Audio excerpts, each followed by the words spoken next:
মেধা পাচার নয়, মেধা লালনের পরামর্শ দিলেন প্রধানমন্ত্রী তারেক রহমান। সকালে ঢাকা বিশ্ববিদ্যালয়ে উচ্চশিক্ষা নিয়ে দিনব্যাপী কর্মশালার উদ্বোধনী অনুষ্ঠানে কথা বলেন তিনি। এ সময় শুধু পুঁথিগত শিক্ষা নয়, গবেষণা ও উদ্ভাবনী শিক্ষায় আরও বেশি মনোযোগী হওয়ার আহ্বান জানান প্রধানমন্ত্রী।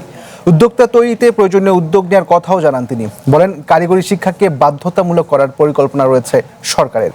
শিক্ষা জীবনে বিভিন্ন বিষয়ে দক্ষতা অর্জন করার পরামর্শ দেন প্রধানমন্ত্রী। ধর্মীয় মূল্যবোধ যাতে হারিয়ে না যায় সেদিকেও সজাগ থাকার আহ্বান জানান তিনি। এখানে আলোচনা রয়েছে মন্ত্রী পরিষদ, উপদেষ্টা পরিষদ। মেধা পাচার রোধ করে মেধার বিকাশ, মেধা লালন করে আমরা ভবিষ্যৎ চ্যালেঞ্জ মোকাবেলা করতে চাই একসাথে। শুধু পুঁথিগত শিক্ষায় নয়, বিশ্ববিদ্যালয় গবেষণা এবং উদ্ভাবনের দিকে মনোযোগ না দিলে মনে হয় প্রতিযোগিতামূলক বিশ্বে আমাদের টিকে থাকা কিছুটা হলেও কষ্টসাধ্য হয়ে পড়বে।